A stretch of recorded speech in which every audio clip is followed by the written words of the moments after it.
Hi, my name is Dr. Simon Chard. I am the co-owner of Rothy Lodge Dental. I'm also the co-founder of Parlour Oral Care and the immediate past president of the British Academy of Cosmetic Dentistry. Yeah, 2023 was a very, very busy year for me. Obviously, I was the president of BACD, which was a fantastic honour and the culmination of the 10-year goal that I set when I was a dental student. So it was great to go all the way through from student ambassador all the way up to presidency and everything in between. And it's been a really rewarding journey, a lot of hard work, but it's really shaped my career, shaped who I am as a person, who I am as a leader. I think I'm going to take a lot of the skills that I've learned from that role onto the next phase of my career.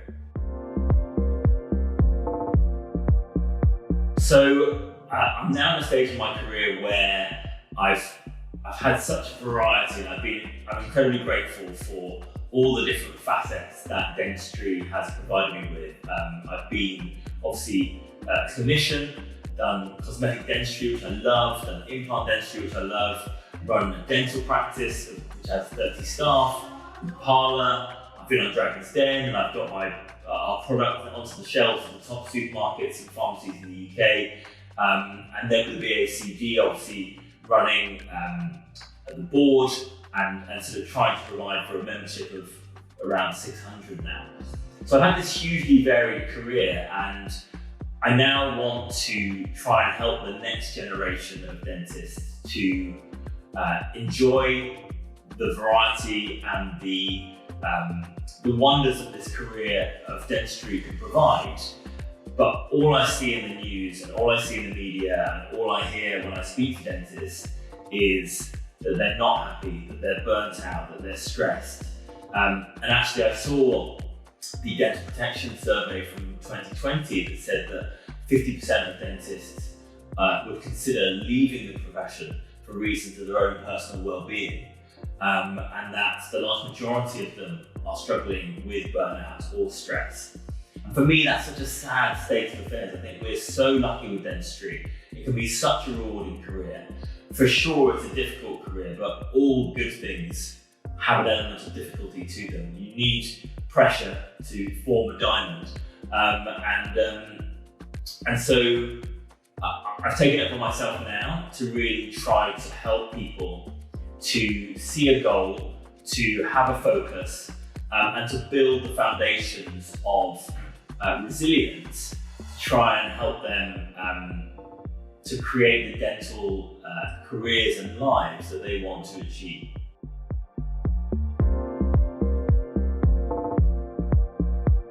So this isn't about me, and I mean, although it may look like, and I am very, very grateful for my life, I have so many things to be thankful for, but I too have my own challenges. I too struggle with anxiety, and I've certainly struggled with the challenges that dentistry throws up over my career to date, and my poor wife will certainly be testament to that. So it's not really about me, it's more about just bringing an awareness of people to the things that they can do. Sometimes the very, very small changes that they can make to actually make themselves more resilient to the stresses that present themselves in dentistry, and doing it from a science-backed ethos. So what I've done with regards to this lecture that we're putting together for the dentistry show is try to build together a science-backed guide to actually help support dentists to find more fulfillment, to be more resilient, to find more success through productivity. And when I say science-backed, I mean looking really back down to the core foundations. What foundationally do we know in the evidence is going to make you more productive at work, make you happier at work, make you more resilient to stress at work? And we're looking at things that, as I say, you don't need to be, you can be anyone. You don't need to have a huge amount of money. These are tools and tips and advice that can be implemented really by anyone in dentistry, and I think it will have a transformational impact on their careers.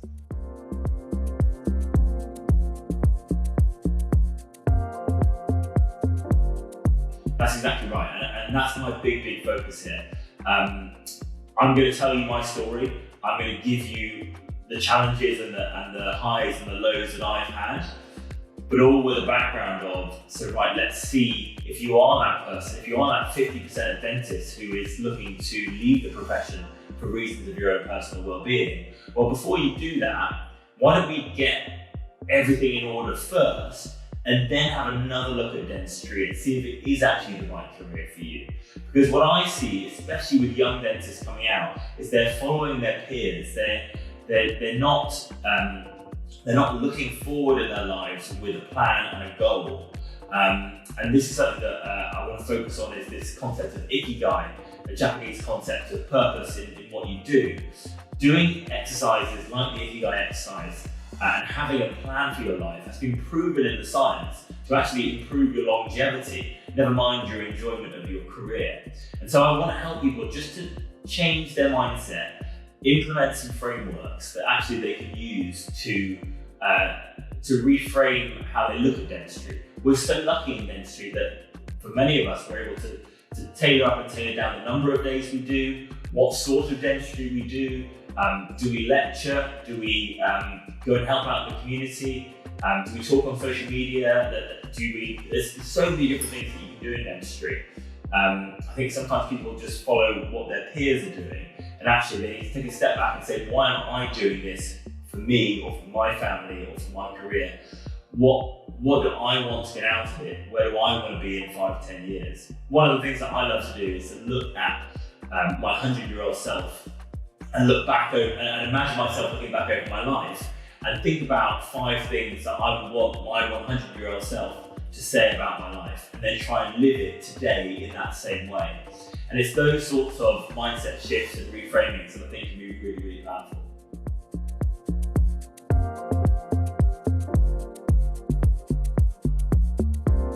Yeah, absolutely, and it's really about building from the foundation. I hope that once you've built this foundational matrix of skills, that you will have more success in your business, that you will have more success on social media if that's what you want to achieve. Because it's proven in the science that you probably will do, but what we want to look at is actually a much more well-rounded approach to you as a human working in dentistry. So are you focusing on your sleep? Are you focusing on your exercise, your diet? Are you doing mindfulness? Are you working on your relationships? Are you looking at ways that you can be more productive without burning yourself out?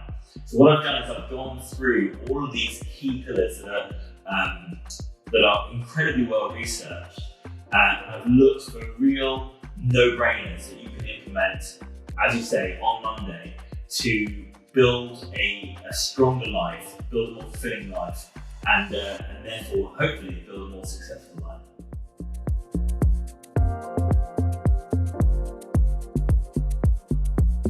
For me, it's for anyone. I mean, I am a perpetual learner myself. I certainly don't have all the answers. I continue to grow, and it's that process of self-development and growth that actually is what we should be striving for.